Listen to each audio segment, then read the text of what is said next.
Good morning students, कैसे हैं आप सभी। बेटा, हिस्ट्री में हम चैप्टर 3 नाज़ीवाद और हिटलर का उदय पढ़ रहे हैं और इसमें आज हम पढ़ेंगे वाइमर गणराज्य का जन्म। बच्चों, सबसे पहले तो हम हिटलर के उदय की पृष्ठभूमि के बारे में पढ़ेंगे। बच्चों, हिटलर का जन्म ऑस्ट्रिया के ब्रोना में 20 अप्रैल 1889 को हुआ था और उसके जो प्रारंभिक दिन थे वो बहुत गरीबी में बीते। लेकिन विश्व युद्ध प्रारंभ होने पर उसने क्या किया, वो जर्मन सेना में भर्ती हो गया और युद्ध में बच्चों उसने बहुत ही उत्साहपूर्वक भाग लिया और सफलता भी हासिल की। इस युद्ध में फ्रांस और बेल्जियम पर जर्मनी ने आधिपत्य स्थापित कर लिया, मतलब कि विजय प्राप्त कर ली। और युद्ध में हिटलर ने अपनी असाधारण वीरता का परिचय दिया, है ना, जिसके लिए उसे आयरन क्रॉस से सम्मानित किया गया। और वर्ष 1917 में संयुक्त राज्य अमेरिका के युद्ध में कूद पड़ने से जो मित्र राष्ट्र थे इंग्लैंड, फ्रांस और रूस, उनकी शक्ति बढ़ गई थी। और द्वितीय विश्व युद्ध के साय में जर्मनी ने नरसंहार शुरू कर दिया, जिसके अंतर्गत बच्चों यूरोप में रहने वाले कुछ विशेष नस्ल के जो लोग थे उनको सामूहिक रूप से मारा जाने लगा।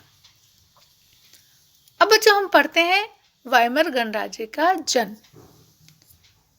स्टूडेंट्स, 20वीं सदी के प्रारंभिक वर्षों में जर्मनी एक शक्तिशाली साम्राज्य था। उसने ऑस्ट्रियाई साम्राज्य के साथ मिलकर मित्र राष्ट्र, जो कि अभी मैंने पहले ही बताया था कौन कौन से थे, वो इंग्लैंड, फ्रांस और रूस के विरुद्ध पहला विश्व युद्ध लड़ा था। और ये पहला विश्व युद्ध कब से कब तक चला? ये 1914 से 1918 तक चला। तो बच्चों, विश्व की जो सभी बड़ी शक्तियां थी ये सोच के युद्ध में कूद पड़ी कि जल्दी ही उन्हें विजय हासिल हो जाएगी। और सभी को ये लालच था कि उन सभी को किसी न किसी रूप में लाभ होगा। उन्हें अंदाजा नहीं था बच्चों कि ये युद्ध इतना लंबा समय तक खिंच जाएगा और इसके कारण पूरे यूरोप को आर्थिक दृष्टि से बर्बाद होना पड़ेगा। फ्रांस और बेल्जियम पर अधिकार करके जर्मनी ने प्रारंभ में सफलताएं प्राप्त की, लेकिन वर्ष 1917 में जब अमेरिका भी मित्र राष्ट्रों में शामिल हो गया तो ये जो खेमे थे इनको बहुत ताकत मिली और आखिरकार बच्चों नवंबर 1918 में उन्होंने केंद्रीय शक्तियों को हराने के बाद जर्मनी को भी घुटने टेकने पर विवश कर दिया, है ना, यानी कि जर्मनी की भी हार हुई। तो बच्चों, साम्राज्यवादी जो जर्मनी की पराजय और सम्राट के पद त्याग ने वहाँ की संसदीय पार्टियों को जर्मन राजनीतिक व्यवस्था को एक नए सांचे में ढालने का अच्छा अवसर उपलब्ध कराया। इसी विषय के संबंध में वाइमर में एक राष्ट्रीय सभा की बैठक बुलाई गई और संघीय आधार पर एक लोकतांत्रिक संविधान पारित किया गया। बच्चों, नई व्यवस्था में जर्मन संसद यानी कि राइक्सटैग के लिए जनप्रतिनिधियों का चुनाव किया जाने लगा, है ना। और प्रतिनिधियों के निर्वाचन के लिए महिलाओं सहित सभी वयस्क नागरिक जो थे उनको समान और सार्वभौमिक मताधिकार प्रदान किया गया, यानी कि वोट देने का अधिकार दिया गया। लेकिन बच्चों, ये नया गणराज्य स्वयं जर्मनी के ही बहुत से लोगों को रास नहीं आ रहा था। इसका एक कारण तो ये था कि पहले विश्व युद्ध में जर्मनी की हार हुई थी और जो हार होने के बाद जो विजयी देश थे जिनकी विजय हुई थी उन देशों ने जर्मनी पर बहुत कठोर शर्तें थोप दी थी। और मित्र राष्ट्रों के साथ वर्साय में हुई शांति संधि जर्मनी की जनता के लिए बहुत कठोर और अपमानजनक थी। इस संधि के कारण जर्मनी को अपने सभी उपनिवेश, लगभग की 10% जनसंख्या, 13% भूभाग, 75% तक जो उसके लौह भंडार थे और 26% कोयला भंडार फ्रांस, पोलैंड, डेनमार्क और लिथुआनिया को सुपुर्द करने पड़े, यानी कि देने पड़े। अब बच्चों, जो जर्मनी की रही सही शक्ति खत्म करने के लिए जो मित्र राष्ट्र थे, उन्होंने उसकी सेना भी भंग कर दी, और इसके बदले में क्या हुआ, जो खनिज संसाधन थे, उसकी सेना भंग कर दी, और खनिज संसाधन वाले जो राइनलैंड था, उस पर भी 20 के दशक में अधिकतर जो मित्र राष्ट्र थे उनका अधिकार हो गया था।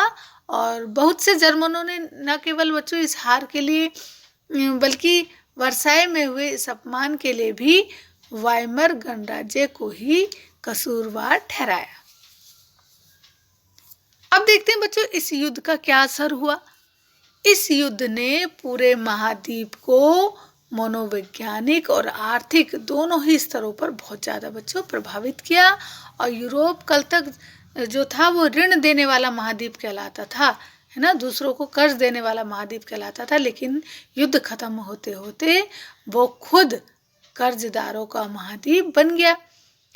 और विडंबना ये थी कि पुराने साम्राज्य द्वारा किए गए अपराधों का हर्जाना जो नया वाइमर गणराज्य था उससे वसूल किया जा रहा था, और इस गणराज्य को युद्ध में पराजय के अपराध बोध और राष्ट्रीय अपमान का बोझ तो ढोना ही पड़ा। हर्जाना चुकाने के कारण आर्थिक स्तर पर भी ये अपंग हो गया, मतलब कि इसकी आर्थिक स्थिति भी बहुत खराब हो गई। अब बच्चों, हम पढ़ेंगे राजनीतिक रेडिकलवाद और आर्थिक संकट। बच्चों, जिस समय वाइमर गणराज्य की स्थापना हुई उसी समय रूस में हुई जो बोल्शेविक क्रांति की तर्ज पर जर्मनी ने भी स्पार्टकिट लीग अपने क्रांतिकारी विद्रोह की योजनाओं को अंजाम देने लगी।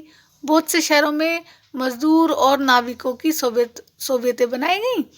बर्लिन के राजनीतिक वातावरण में सोवियत प्रकार की शासन व्यवस्था के समर्थन में नारे गूंजने लगे, है ना। इसलिए समाजवादियों और डेमोक्रेट्स और कैथलिक गुटों ने वाइमर के इकट्ठा होकर इस प्रकार की शासन व्यवस्था के विरोध में एक लोकतांत्रिक गणराज्य की स्थापना का निर्णय लिया, और अंततः वाइमर गणराज्य के पुराने सैनिकों के फ्री कोर नामक संगठन की सहायता से इस विद्रोह को कुचल दिया। इस पूरे घटनाक्रम के बाद स्पार्टकिस्टों ने जर्मनी में कम्युनिस्ट पार्टी की नींव डाली, और इसके बाद कम्युनिस्ट और समाजवादी एक दूसरे के क्या हो गए, वो एक दूसरे के कट्टर दुश्मन हो गए, और हिटलर के विरुद्ध कभी भी साझा मोर्चा नहीं खोल सके, है ना। एक साथ उन्होंने मोर्चा नहीं निकाला। क्रांतिकारी और उग्र राष्ट्रवादी दोनों ही खेमे जो थे वो रेडिकल समाधानों के लिए आवाजें उठाने लगे। बच्चों, राजनीतिक रेडिकलवादी विचारों को वर्ष 1923 के आर्थिक संकट से और बल मिला। जर्मनी ने पहला विश्व युद्ध मोटे तौर पर कर्ज लेकर लड़ा था, और युद्ध के बाद तो उसे स्वर्ण मुद्रा में हर्जाना भी भरना पड़ा। इस दोहरे बोझ से बच्चों जर्मनी के जो स्वर्ण भंडार थे वो लगभग खत्म हो गए, है ना, खाली हो गए, इस स्थिति पे पहुंच गए। आखिरकार सन 1923 में जर्मनी ने कर्ज और हर्जाना चुकाने से इनकार कर दिया, मना कर दिया। इसके उत्तर में फ्रांसीसियों ने जर्मनी के जो मुख्य औद्योगिक क्षेत्र थे, जो उसका इंडस्ट्रियल एरिया था, उस पर अधिकार कर लिया, और ये जो था ये एरिया जर्मनी का विशाल कोयला भंडारों वाला क्षेत्र था।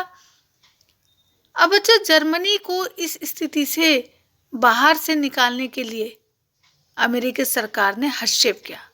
अब जर्मनी की जब ऐसी स्थिति हो गई, इतनी बुरी स्थिति हो गई, तो उसको इस दशा से निकालने के लिए अमेरिकी सरकार ने हस्तक्षेप किया। इसके लिए अमेरिका ने डॉब्स योजना बनाई। इस योजना के अंतर्गत जर्मनी के आर्थिक संकट को दूर करने के लिए हर्जाने की जो शर्तें थी उनको दोबारा से तय किया गया। बच्चों अब हम पढ़ेंगे मंदी के साल। स्टूडेंट्स, वर्ष 1924 से 1928 तक जर्मनी में कुछ स्थिरता रही, लेकिन ये स्थिरता मानो रेत के ढेर पर खड़ी थी। जर्मन निवेश और औद्योगिक गतिविधियों ने सुधार मुख्य रूप से अमेरिका से लिए गए जो ऋण था, अल्पकालिक ऋण मतलब थोड़े टाइम के लिए जो उधार लिया था उस पर आश्रित थी। और जब वर्ष 1929 में वॉल स्ट्रीट एक्सचेंज धाराशायी हो गया, है ना, तो जर्मनी को मिल रही ये सहायता भी रातों रात बंद हो गई और कीमतों में गिरावट की आशंका को देखते हुए लोग धड़ाधड़ बहुत जल्दी जल्दी अपने शेयर बेचने लगे। आर्थिक महामंदी का शुरुआती का समय था ये, और वर्ष 1929 से 1932 तक के अगले 3 सालों में अमेरिका की जो राष्ट्रीय आय थी वो आधी रह गई। बहुत सारी फैक्ट्रियां बंद हो गई और उनका जो निर्यात था वो गिरता जा रहा था। किसानों की स्थिति बहुत ही खराब थी और सट्टेबाज बाजार में पैसा खींचते जा रहे थे। और बच्चों, अमेरिकी अर्थव्यवस्था में आई इस मंदी का प्रभाव पूरी दुनिया ने महसूस किया। जर्मन अर्थव्यवस्था पर इस मंदी का सबसे बुरा प्रभाव पड़ा। जर्मन में क्या हुआ? जर्मनी में बेरोजगारों की संख्या 60 लाख तक जा पहुंची। जर्मनी की सड़कों पर ऐसे लोग बड़ी संख्या में दिखाई देने लगे जो अपने गले में तख्ती लटकाए रहते थे जिन पर लिखा होता था, मैं कोई भी काम करने को तैयार हूँ। इतनी बेरोजगारी बढ़ गई।